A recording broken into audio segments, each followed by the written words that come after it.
In 1983, the same year Nintendo was first setting out its ambitions for the console market with the launch of the Famicom, a fellow video game company called HudsonSoft was releasing a little puzzle action game for Japanese personal computers called Bomberman.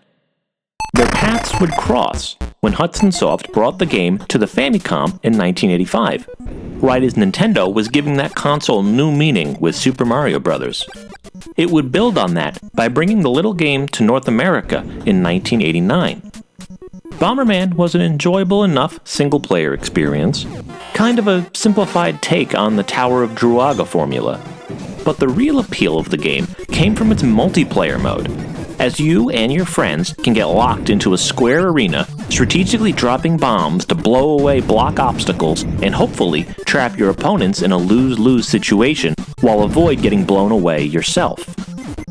It was a modest hit in the 8-bit days of the Famicom and the NES, and would grow into becoming more of a cult classic multiplayer party game during the Super Nintendo era. In fact, it would be bundled with a 4-port multi-tap adapter in Japan, and would be the preeminent 4-player adapter on the system, which would go on to support over 100 games worldwide. However, HudsonSoft was not a strictly Nintendo-loyal company, as they fancied themselves one of the larger players in the Japanese gaming industry and worked closely in partnership with computer giant NEC to create the PC Engine, or TurboGrafx in North America, in order to go head-to-head with the Super Nintendo and Sega Genesis, albeit unsuccessfully. Despite its stake in one of the competing systems, Bomberman would come to all 3 systems, making it a popular franchise across all platforms of its day. Bomberman would go into the next generation, the 3D era, largely sticking to its roots, with games like Saturn Bomberman and Bomberman Party Edition in North America, although they would get more experimental with Japanese exclusive games like a strategy action RPG, Bomberman Wars, but it would be on the Nintendo 64 that the series would stretch its legs and jump into 3D with 3 successive games: 1997's Bomberman 64, 1998's Bomberman Hero, and 2000's Bomberman 64: The Second Attack. These games brought an all-new focus to the single-player aspect of the game.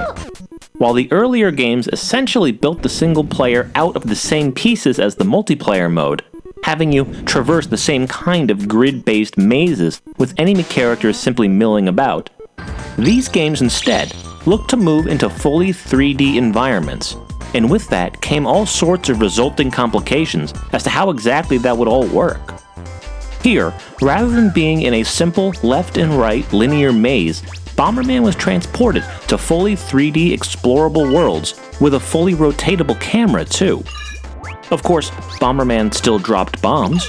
Some of the power-ups were adapted into standard moves, such as kicking bombs and throwing bombs. This allowed for using them to solve puzzles in the environment, and were more necessary for facing enemies that are now no longer bound to linear corridors, but instead roamed around 3D environments. This also went full platforming game mode, by including boss battles as well. Of course, the standard Bomberman multiplayer would also be there. Well, for 2 of them anyway.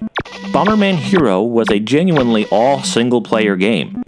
For the other 2 Bomberman 64 titles, the multiplayer was back, and while it had the classic style, it also utilized the new 3D style of play as well.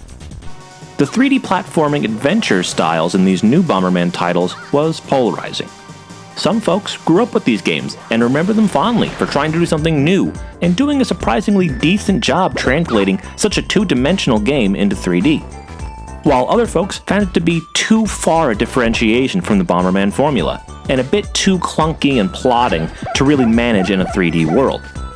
It was definitely a B-tier kind of rental game, but it was a fairly well-known staple in the N64 library, especially when that library was significantly smaller than that of the PlayStation. Titles like this tended to stand out more. And these games were N64 exclusive, and became a small part of that system's identity.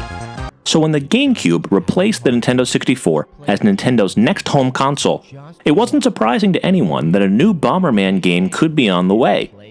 After all, HudsonSoft had only grown closer to Nintendo over the past few years. being the developer behind the newly established Mario Party series, where you might even recognize a few borrowed voices between that series and the Bomberman games. After all, HudsonSoft was responsible for possibly the most popular party game before Mario Party itself. This might help explain why, of all outfits to break the news of a GameCube Bomberman title, it was none other than the in-house Nintendo Power magazine that first dropped the news in its June 2001 issue. Although it would only do that, announce that a Bomberman game was coming to GameCube, and that was it. It would be the Japanese magazine Famitsu that would actually get the first real look at the game, putting out the first screenshot from the title.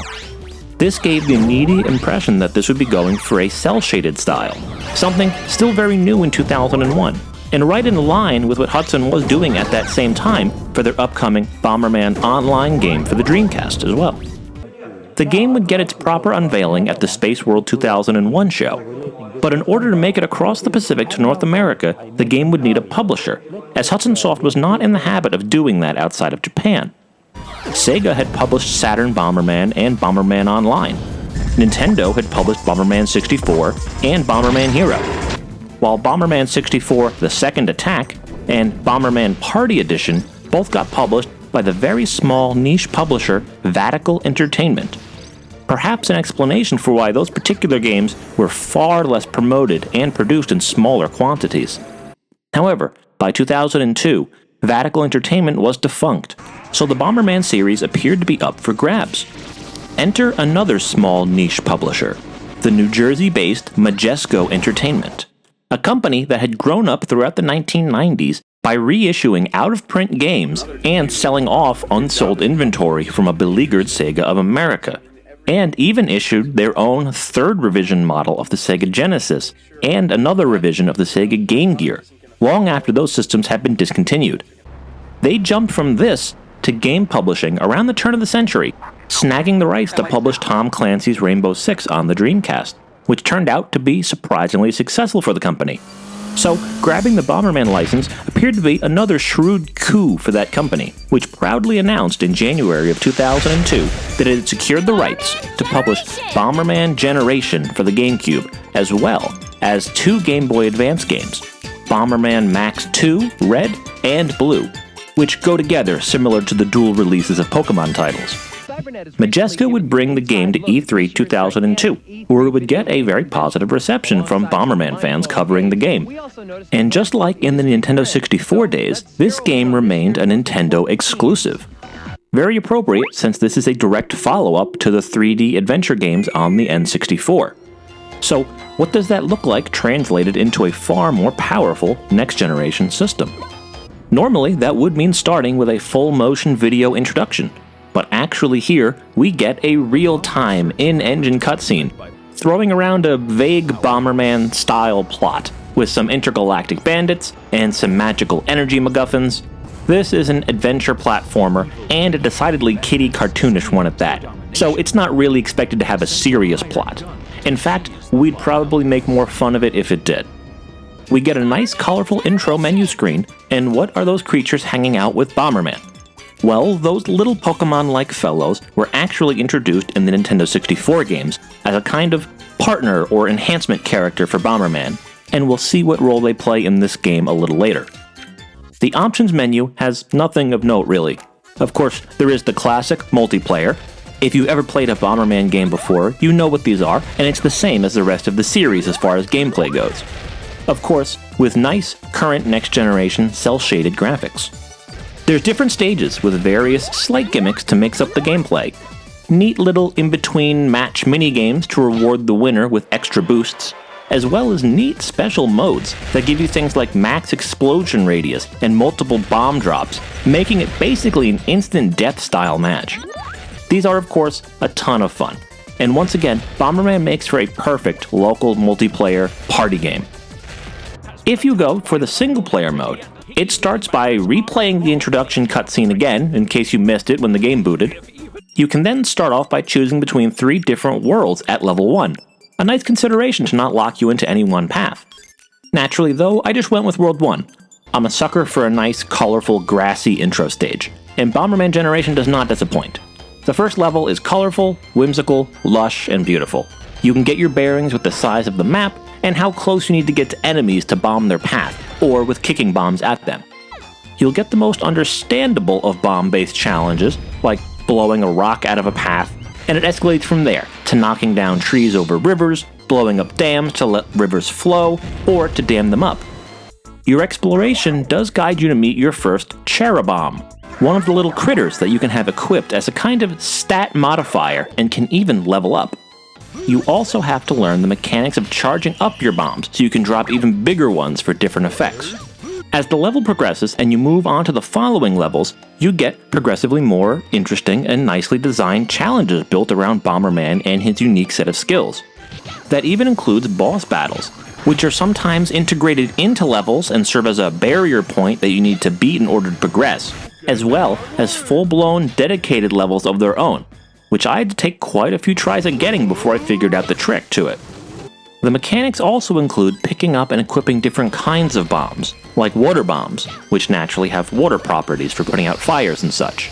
Plus, those Cherubombs live up to their Pokemon knockoff quality in that you can have full-on Cherubomb battles to defeat and capture new ones. There's a surprising amount of thought and depth put into adapting such a simple, original concept for a game character into a full-blown adventure platforming game. Sure, it's not an open-world exploratory 3D platformer. It's far more of a linear, path-based adventure game. But this probably fits the mold of Bomberman better, giving it the ability to have levels that conform to Bomberman's abilities.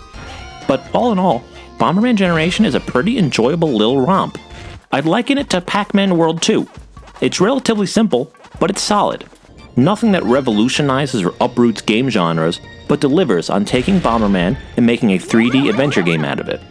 Plus, remember, this is all in addition to a good old set of multiplayer Bomberman modes, which used to constitute the whole game in and of itself. So a pretty good single-player adventure, paired with the classic multiplayer Bomberman, makes for a really good value as far as Bomberman games are concerned. It looks very nice, plays solidly. It's pretty much the definition of a median good game. Plus, it's a GameCube exclusive, and one of those franchises that kind of fits the system and feels at home with Nintendo. It's not the kind of game that'll sell systems or push people towards the GameCube, but for those folks who already chose Nintendo's system, it was a nice little reward to have all to themselves.